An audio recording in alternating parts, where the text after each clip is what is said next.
کرتے ہو یہ ساری اللہ نے گنوائی. آبا، ابنا، اخوان، ازواج، عشیرہ، اموال، تجارہ اور مساکن، یہ 8 محبتیں اللہ نے ایک طرف رکھی ہیں. آگے فرمایا احب الیکم من اللہ ورسولہ. یہ 8 محبتیں یہ دنیا کے معیار ہیں محبت کے، اور یہ ذرائع ہیں، یہ سورسز ہیں جن کی وجہ سے بندہ کسی سے محبت کرتا ہے. فرمایا یہ ساری محبتیں اگر ان کا مقابلہ ہو جائے محبت خدا و مصطفیٰ سے، یہ ساری پیچھے رہ جائے، محبت مصطفیٰ آگے بڑھ جائے. محبت مصطفیٰ آگے بڑھ جائے. احب الیکم من اللہ ورسولہ. اگر یہ ساری چیزیں تمہیں اللہ اور اس کے رسول سے زیادہ محبوب ہو گئی، تمہاری محبت اللہ اور اس کے رسول کے ساتھ معاذ اللہ کم رہی، اور یہ جو معیار ہیں ان سے محبت بڑھ گئی، تو پھر کیا ہے؟ فتربصوا، پھر انتظار کرو یہاں تک کہ اللہ کا عذاب آ جائے. حتیٰ یأتی اللہ بأمرہ، اللہ پھر اپنا عذاب لے آئے گا کہ تم نے اس کی تخلیق کے مقصد کو نہیں سمجھا. وہ تو یہ چاہتا تھا کہ میں نے انہیں اپنا محبوب دیا ہے، یہ میرے محبوب سے سب سے بڑھ کر محبت کرے، لیکن تم اس محبت میں اگر صادق نہ ہوئے تو پھر رب فرماتے میں اپنا عذاب عطا کروں گا. اب دیکھیے یہی بیان میرے آقا نبی رحمت صلی اللہ علیہ وسلم کا ہے. فرمایا لا یؤمن احدکم حتی اکون احب الیہ من والدہ وولدہ والناس اجمعین. بخاری شریف کی مشہور حدیث ہے، بچے کو یاد ہے. حضور فرماتے ہیں لا یؤمن احدکم، تم میں سے کوئی اس وقت تک مومن ہی نہیں ہو سکتا حتی اکون، یہاں تک کہ میں اسے زیادہ محبوب ہو جاؤں. جب تک میں اسے زیادہ محبوب نہ ہو جاؤں اس وقت تک وہ مومن نہیں ہو سکتا. اب کس سے زیادہ محبوب ہو جاؤں؟ من والدہ، اس کے والد کی محبت سے. اس کو جو اپنے والد سے پیار ہے اس سے بھی بڑھ کر میں اسے محبوب نہ ہو جاؤں. وولدہ، اولاد سے جو پیار ہے. والناس اجمعین، سارے لوگوں سے جو اس کو محبت ہے. ان ساری چیزوں سے جب تک میں اسے زیادہ محبوب نہ ہو جاؤں لا یؤمن احدکم، اس وقت تک کوئی مومن ہو ہی نہیں سکتا. حضرت سیدنا فاروق اعظم رضی اللہ عنہ میرے آقا کی خدمت میں حاضر ہوئے. عرض کی یا رسول اللہ صلی اللہ علیہ وسلم، میں آپ کو اپنے بچوں سے، اپنے ماں باپ سے، اپنے اہل و عیال سے اور اپنے مال سے، ہر چیز سے بڑھ کر آپ سے محبت کرتا ہوں، لیکن اپنی جان سے محبت جو ہے مجھے زیادہ ہے، آپ سے کم ہے. تو حضور نبی رحمت صلی اللہ علیہ وسلم نے فرمایا نہیں، ابھی یہ پورے درجے پر نہیں پہنچے. حضور نے اپنا دست مبارک ان کے سینے پہ پھیرا. حضرت عمر فاروق اعظم فرماتے ہیں حضور کا یہ مبارک ید اللہ ہاتھ جب میرے سینے پہ لگا، میں نے اپنے سینے میں اس کی ٹھنڈک محسوس کی، اور پھر میں نے کہا الان میں نفسی، حضور اب تو آپ میری جان سے بھی بڑھ کر مجھے محبوب ہو گئے. اب میرے لیے سارے پردے ہٹ گئے اور اب مجھے میری جان سے بھی بڑھ کر زیادہ عزیز ہو گئے ہیں. حضور نے فرمایا الان یا عمر، اے عمر اب بات بنی ہے، اب تم معیار ایمان کے اس درجے پر پہنچ گئے جو میں چاہتا تھا. لا یؤمن احدکم. گرامی قدر حضرات، تو میں عرض کر رہا ہوں کہ ساری محبتوں کا مرکز و محور محبت مصطفیٰ صلی اللہ علیہ وسلم. میں پوری یہاں سوچ کر آیا، لیکن میرے بزرگوار نے بھی بیٹھتی مجھے فرمایا کہ حضور کی بات کرنی، تو میں ساری جو ہے وہ گفتگو نبی ہے، کیونکہ سارا نظام ہی حضور کے گرد گھوم رہا ہے. حضور صلی اللہ علیہ وسلم حریم کائنات ہیں، آپ کے گرد ساری چیز نظام عالم جو ہے حضور کے گرد گھوم رہا ہے.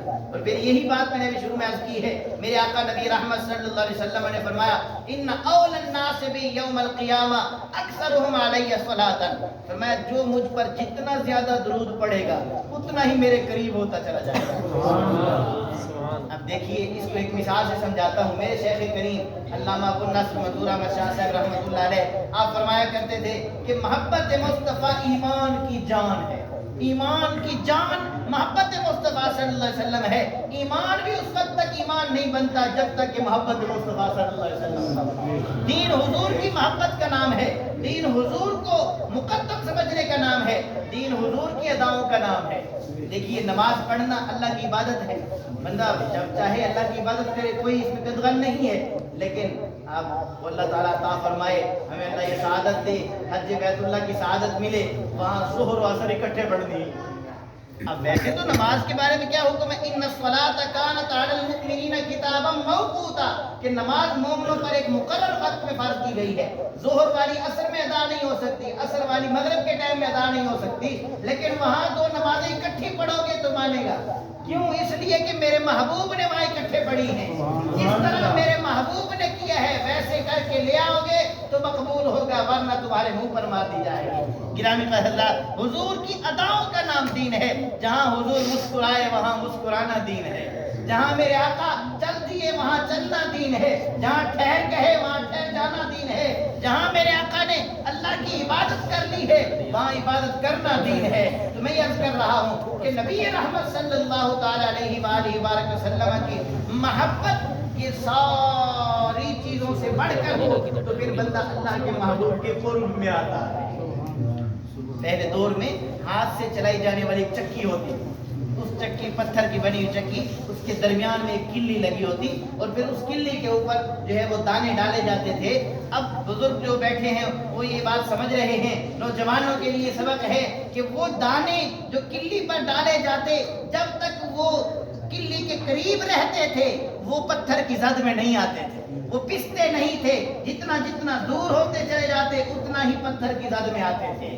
تو میرے آقا بلا تشبیہ حضور محور کائنات ہے. حضور کے گرد ساری کائنات گھوم رہی ہے. حضور کہتے ہیں مجھ پر درود پڑھتے جاؤ، میرے دامن کے ساتھ وابستہ رہو گے، زمانے کی مصیبتیں تمہارا کچھ نہیں کر سکتی. جتنا مجھ سے دور ہوو گے پھر مصائب آئیں گے، پھر آلام آئیں گی، پھر تکلیف آئیں گی. تو میرے آقا نبی رحمت صلی اللہ علیہ وسلم کے دامن رحمت سے جس نے اپنی وابستگی کو مضبوط کیا ہے اس کا یہاں بھی بیڑا پار ہے، آگے بھی بیڑا پار ہے.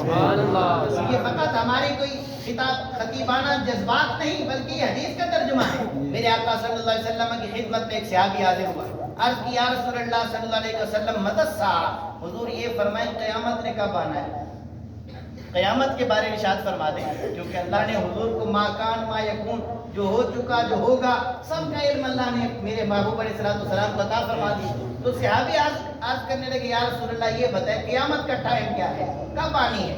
حضور نے فرمایا ماذا اعددت لها، اے میرے صحابی تو نے اس کی تیاری کیا کی؟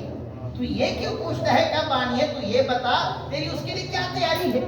اب وہ صحابی بھی بڑا سمجھدار تھا، اس نے عرض کیا یا رسول اللہ لا شیء، میرے پاس کچھ بھی نہیں، میرا دامن خالی ہے، فقط ایک چیز میرے پاس ہے الا انی احب اللہ ورسولہ، کہ میں اللہ اور اس کے رسول سے محبت کرتا ہوں.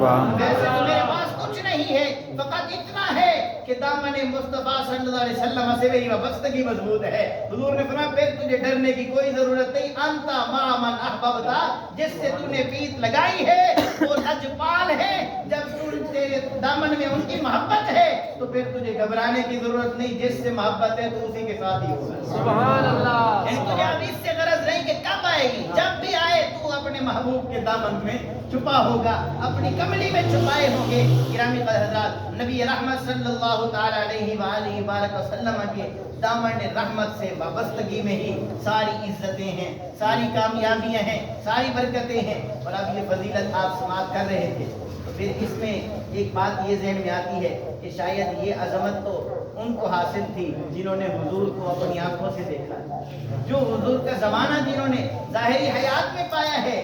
تو میں یاد کرتا ہوں میرے آقا نبی رحمت صلی اللہ تعالی علیہ وسلم نے یہ بھی مسئلہ حل کر دیا. حضور نے فرمایا من زار قبری وجبت لہ شفاعتی، فرمایا کہ میری حیات ظاہری میں، میری ظاہری حیات میں میرے چہرہ انور کی زیارت کرنے والے صرف اس اعزاز میں شامل نہیں ہیں بلکہ جو میرے روزہ اقدس کی زیارت کریں گے، میری قبر کی زیارت کریں گے، میری شفاعت ان کے لیے بھی لازم ہو جائے گی. اور اسی طرح میرے آقا نے فرمایا من رانی فی المنام فسیرانی فی الیقظہ، جس نے مجھے خواب میں دیکھا ان قریب مجھے بیداری میں بھی دیکھے گا. کیونکہ میں نے بھی عرض کیا کہ حضور کا جواب سننے کے لیے بھی کان چاہیے، حضور کو دیکھنے کے لیے بھی آنکھیں چاہیے. آنکھ والا تیرے جو بن کا تماشا دیکھے، دیدہ کور کو کیا ہے نظر کیا دیکھے. جنہیں اللہ نے یہ دید عطا کی ہے، حضرت سیدنا غوث پاک رضی اللہ تعالی عنہ آپ خطاب فرما رہے ہیں. حضرت شیخ علی ہیتی رحمت اللہ علیہ مجلس میں ایسے سامنے موجود ہیں. اب حضرت شیخ علی ہیتی حضور غوث پاک رضی اللہ تعالی عنہ کے شاگرد ہیں، لیکن ان کی عظمت کیا ہے، ان کا مقام کیا ہے؟ آپ فرماتے ہیں اگر 3 میل کی مسافت پر سیاہ کالے پتھروں کی چٹان کے اوپر تاریک رات میں کوئی سیاہ چیونٹی 3 میل کی مسافت پر تاریک رات میں سیاہ پتھر پر اگر وہ چلے، اس کے چلنے سے جو ہلکی سی لکیر پیدا ہوتی ہے تو میں 3 میل دور میں اس کو دیکھ لیتا ہوں۔ علی کا مقام یہ ہے، علی ہیتی کا، کہ وہ فرماتے ہیں میرے لیے اللہ نے اتنی میری بصیرت کو تیز کر دیا ہے کہ میں وہ 3 میل مسافت پر، تاریکی ہے، تاریک رات ہے، جی سیاہ پتھروں کی چٹان ہے، سیاہ چونٹی ہے، اس کے رینگنے سے ہلکی سی لکیر جو خردبین سے بھی نہیں دیکھی جا سکتی، فرماتے ہیں میں اس کو دیکھ لیتا ہوں۔ یہ شان رکھنے والا شاگرد ہے۔ حضور غوث پاک تقریر کر رہے ہیں، بیان فرما رہے ہیں، وہ شاگرد سامنے بیٹھا ہے۔ اچانک حضور غوث پاک رضی اللہ تعالیٰ عنہ نے اپنا منبر چھوڑ دیا اور علی ہیتی کے سامنے جا کر ہاتھ باندھ کے کھڑے ہو گئے۔ اب استاد اپنی مسند چھوڑ کے شاگرد کے آگے جا کے اور ہاتھ باندھ کے کھڑا ہو، کیسا منظر ہوگا؟ سارے شاگرد متوجہ ہو گئے، سارے کلاس فیلو، تو یہ کیا ماجرا ہے؟ آج استاد محترم نے یہ انداز اختیار کیا ہے۔ علی ہیتی کچھ دیر بعد جو مراقبے سے باہر آئے، دیکھا کہ شیخ کھڑے ہیں، پاؤں میں گر گئے۔ حضور یہ کیا ہوا؟ فرمایا جنہیں تم خواب میں دیکھ رہے تھے ہم انہیں بیداری میں دیکھ رہے تھے۔ نعرہ تکبیر، نعرہ رسالت، نعرہ خلافت، نعرہ حیدری، نعرہ غوثیہ، علماء اہل سنت۔ آپ کو یہ جو میں نے عرض کیا کہ آنکھ والا تیرے جو بن کا تماشا ہے، ایک خواب میں دیکھ رہے ہیں، دوسرے کہتے ہیں ہمارے لیے پردے ہی نہیں رہے۔ اب تم جسے خواب میں، یعنی آقا نعمت صلی اللہ علیہ وسلم کو تم جو ہے وہ تمہیں آنکھیں بند کرنی پڑتی ہیں دیکھنے کے لیے، کیونکہ یہ نظام مختلف ہے نا، کہ عاشقوں کا انداز نرالا ہے کہ وہ آنکھیں بند کرتے ہیں دیدار کے لیے۔ نبی رحمت صلی اللہ علیہ وسلم کے غلام ایسے بھی ہیں، ایسی عظمتوں والے کہ جنہیں یہ